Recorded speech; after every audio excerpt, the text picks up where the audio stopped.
अस्सलाम वालेकुम दोस्तों, अगर आप अभी भी कंफ्यूज हैं कि बांग्लादेश में ये अचानक क्या हुआ,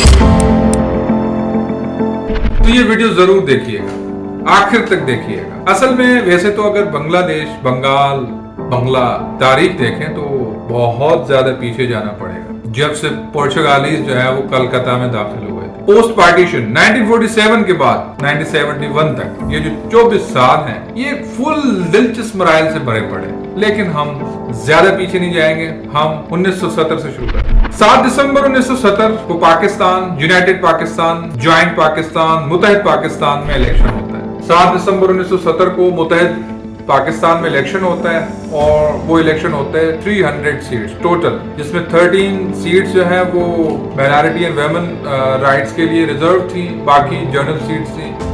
तो 300 सीट्स में से 167 सीट्स जो कि मेजर विन था, उस पे जो है वो अवामी लीग मुजीबुर रहमान जिसके सरबराह थे वो जीत गए, और सिर्फ 86 सीट्स जो है वो जुल्फकार अली भुट्टो के पीपल्स पार्टी के हाथ में।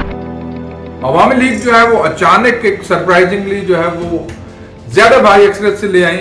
उसके पीछे जब असबाब पे जाएंगे तो बहुत बड़ी एक लिस्ट है इंसिडेंट्स की, लैंग्वेज कंट्रोवर्सी से लेके ख्वाजा नाजिमुद्दीन की डिसमिट से लेके फातिमा मोहम्मद अली जो है वो फातिमा जिना जो है उनके साथ मुजीबुर रहमान का एक मतलब इस तरह बहुत ज्यादा एक बड़ी लंबी सी एक जो है वो इंसिडेंट्स की जो है वो लाइन है। लेकिन कहते हैं कि ये जो ज्यादा मेजर जो वो फैक्टर था कंट्रीब्यूशन वाला, वो था भोला साइक्लोन। भोला साइक्लोन जो है वो 12 नवंबर 1970 को बांग्लादेश में आया था, वो जो कि one of the major catastrophes in the history of Bangladesh. बहुत भारी जो है वो तबाही मचा दी थी। और फिर वेस्ट पाकिस्तान की जो गवर्नमेंट थी वो वहां पे ज्यादा जो है वो लोगों को बचाना, इमदाद देना और रिहेबिलिटेशन के प्रोसेस में बुरी तरह नाकाम नजर आए। और फौरन बाद एक महीने के बाद वहां पे इलेक्शन होते हैं और इसी रद्द अमल में बांग्लादेश की आवाम जो है वो 167 सीट्स के साथ जो है वो मुजीबुर रहमान को जितवाती है। कहानी वहां से शुरू होती है। यहाँ पे जो है वो यूनाइटेड पाकिस्तान के जो फौजी सरबराह जनरल याहिया साहब जो है वो मुजीबुर रहमान की विन को एक्सेप्ट करने के लिए जो है वो तैयार नहीं थे, और उनकी कोशिश थी कि किसी न किसी तरह से जो है वो इक़्तिदार जो है वो वेस्ट पाकिस्तान की पार्टी जो है वो गवर्नमेंट उनको दी जाए। तो चल बात आगे बढ़ाते हैं, तो वो फिर बात यहां तक आ जाती है कि 25 मार्च 1971 को जो है वो मुजीबुर रहमान साहब जो है वो बांग्लादेश लिबरेशन मूवमेंट का आगाज करते। फिर 26 मार्च जो है 1971 को जो है वो वेस्ट पाकिस्तान की आर्मी बांग्लादेश में ऑपरेशन सर्च लाइट शुरू करती है। ऑपरेशन सर्च लाइट शुरू होने के बाद ही असल मसला जो है वो शुरू होता है। तो वो जैसे ही ऑपरेशन शुरू होता है तो ऑपरेशन का वैसे जो है वो जाहिरी तौर पे जो है वो जो जवाब था वो था एंटी बिहारी वायलेंस को खत्म करना या उनको कुचलना, लेकिन असल उनके पीछे जो मकसद था वो जो आजादी की जो वहां मूवमेंट थी उनको कुचलना। अच्छा, जैसे जो है वो पाकिस्तान आर्मी जो है वो घुसती है बांग्लादेश में, ढाका में, तो वहां पे दो ग्रुप्स बड़े सामने आते हैं। एक मुक्ति बाहिनी का ग्रुप है जो कि वहां लोकल बांग्लादेशी थे, बंगाली थे, बंगालियों का ग्रुप था, वो पाकिस्तान आर्मी के खिलाफ लड़ रहे थे। और दूसरा वहां पे ग्रुप है अल शम्स एंड बदर के ग्रुप्स जो कि रजाकार के तौर पे जाने जाते थे, जिनका जो नाम था रजाकार।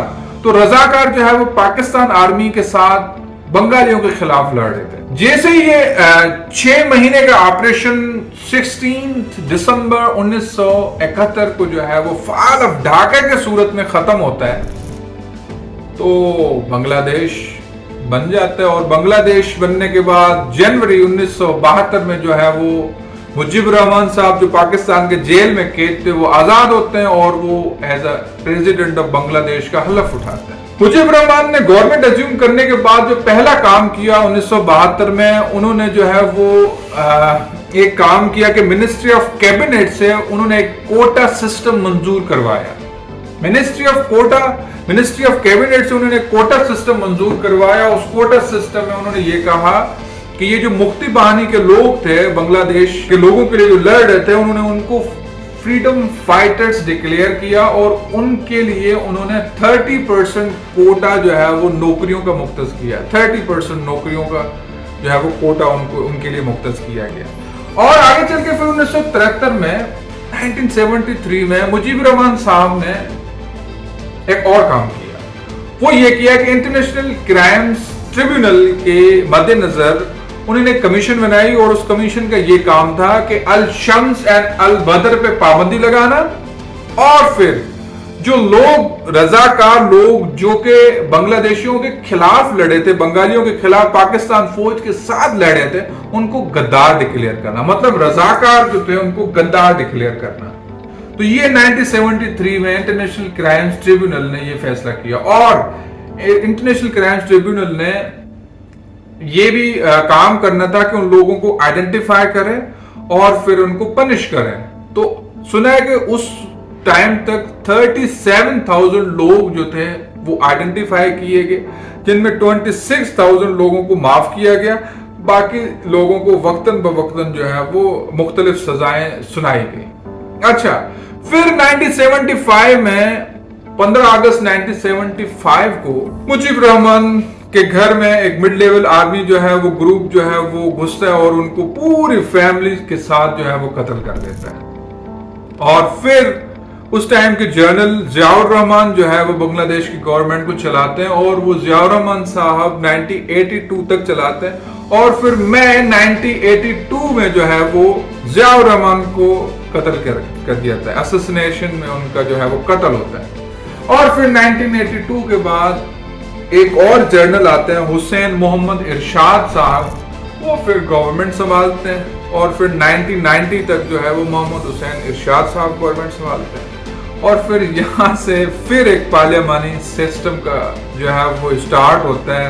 जिन लोगों को ये बहुत अजीब बात लगती है कि ये डेमोक्रेटिक सिस्टम बांग्लादेश में अचानक डिरेल हुआ है, तो उनके लिए अर्ज है कि पहले भी बांग्लादेश जो है वो बहुत अरसे तक जो है वो फौजी जनरलों के नीचे ही रहा, फौजी जनरल ही उनको चलाते रहे। और बांग्लादेश ने बांग्लादेश बनने के बाद जो है वो पहली इलेक्टेड और पार्लियामानी सेटअप जो देखा है वो 1991 में देखा है।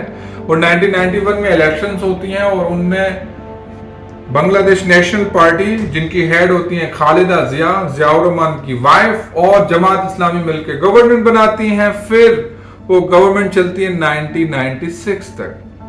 और फिर यहाँ पे शेख हसीना वाजिद, मैं आपको एक बात बताता चलूं, शेख हसीना वाजिद और उनकी बहन रेहाना, ये दो ओनली सर्वाइवर थे शेख मुजीब के फैमिली के। क्योंकि जैसे ही 15 अगस्त 1975 को शेख मुजीब को अपने घर में पूरी फैमिली को कत्ल कर दिया गया, तो ये दो बहनें जो है वो लंदन में थे फॉर्चुनेटली। और फिर शेख हसीना जो है अपने फादर की लेगेसी को लेके पॉलिटिक्स में आई और 1996 में उन्होंने पहली जो है वो गवर्नमेंट बनाई, पहली बार वो गवर्नमेंट में आई। वो गवर्नमेंट में आने के बाद जो है वो पहला उन्होंने काम ये किया कि ये जो जितने भी रजाकार ग्रुप, जमात इस्लामी और जितने भी लोग थे उनके खिलाफ गद्दारी के मुकदमे दोबारा जो है वो शुरू किए। और दूसरा 1997 में कोटा सिस्टम का सेकंड वर्जन ले आई।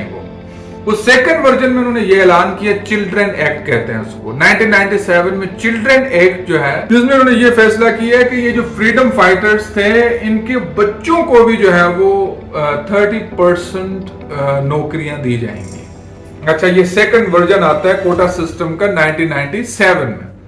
अच्छा, उसके बाद जो है वो शेख हसीना वाजिद की गवर्नमेंट 2001 में खत्म हो जाती है और 2001 के बाद दोबारा सेकंड टाइम खालिदा जिया जो है वो इक़्तिदार में आती हैं। उसके बाद एक लंबी पॉलिटिकल इंस्टेबिलिटी चलती है बांग्लादेश में, जिसमें शेख हसीना वाजिद पे हमला भी होता है 2004 में, और एक पॉलिटिकल हिस्ट्री है जिसको हम किसी सेपरेट वीडियो में भी डिस्कस कर सकते हैं। लेकिन यहाँ पे दूसरी बार 2009 में जो है वो शेख हसीना वाजिद आती है इक़्तिदार में, 2009 में सेकंड टाइम। और यहाँ पे भी आते हुए उन्होंने पहला काम 2010 में जो किया वो ग्रैंड चिल्ड्रन एक्ट। इस एक्ट की जो वो थर्ड वर्जन लाए, इस एक्ट का थर्ड वर्जन था grand children act, quota system का थर्ड वर्जन।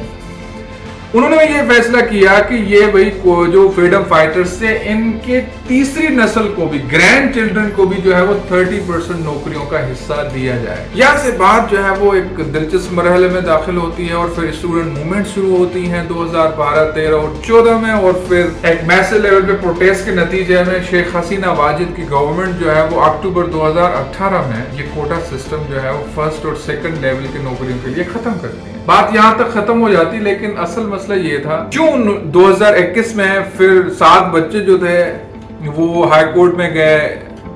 فریڈم فائٹرز کے 7 بچے جو ہے وہ ہائی کورٹ میں جاتے ہیں کہ یہ کوٹا سسٹم دوبارہ ریورٹ کیا جائے. تو جولائی 2024 میں جب یہ فیصلہ آتا ہے، ہائی کورٹ جو ہے وہ اس کو فیصلے کو ریورٹ کرتی ہے، تو اصل مسئلہ وہاں سے شروع ہوتا ہے. ایک میسو لیول پہ جو ہے وہ اسٹوڈنٹ موومنٹ شروع ہوتی ہیں جن کو جماعت اسلامی نیشنل پارٹی کے لوگ جوائن کرتے ہیں، اور پھر اس میں شیخ حسینہ واجد جو ہے وہ بری طرح جو ہے وہ ناکام ہوتی ہیں مظاہروں کو جو ہے وہ ٹیکل کرنے میں. اور بلکہ ان کی ایک اس طرح کے بیانات آتے ہیں کہ اگر یہ کوٹا سسٹم فریڈم فائٹرز کو نہیں دیا جائے گا تو کیا رضاکار یعنی غداروں کو دیا جائے گا. جس طرح کی ہیٹ اسپیچز نے اور ان میں جو ہے وہ زیادہ جو ہے وہ سمجھ لیں کہ آگ چھڑکنے کا کام کیا. یہاں تک تو یہ کوٹا سسٹم اور ہسٹری کی بات تھی. یہاں بات یہ نظر میں ضرور رکھیں کہ یہ جو مسئلہ یہاں تک پہنچا ہے صرف اور صرف یہ کوٹا سسٹم نہیں، اس میں شیخ حسینہ واجد کی 15 سالہ کارکردگی، حالانکہ انہوں نے اکانومیکلی بہت امپروو کیا بنگلہ دیش کو ایشین ٹائیگرز کے طور پر انہوں نے آگے لے آئیں، لیکن پولیٹیکل بلنڈر سے ان کے، جس میں سب سے زیادہ بلنڈر وہ جماعت اسلامی کے لوگ جو ان کی 3rd جنریشن کے خلاف بھی کیسز بنانا. خالدہ ضیاء مسلسل جیل میں رہی. 2022 میں 6 لوگوں کو، سینئر لوگوں کو، جماعت اسلامی کے لوگوں کو انہوں نے پھانسی چڑھوایا.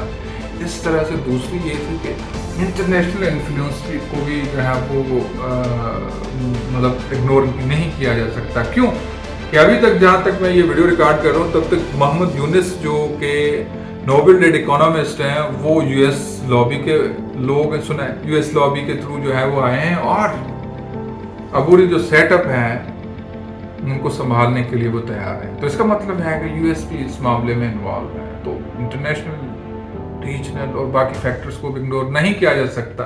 تو مسلسل ہم اس ایشو پہ تو ایک ملٹی ڈائمینشنل اور ڈفرنٹ سرکمسٹینسز سے ویڈیو بناتے رہیں گے، اور تب تک دیجیے اجازت. Thank you so much for watching.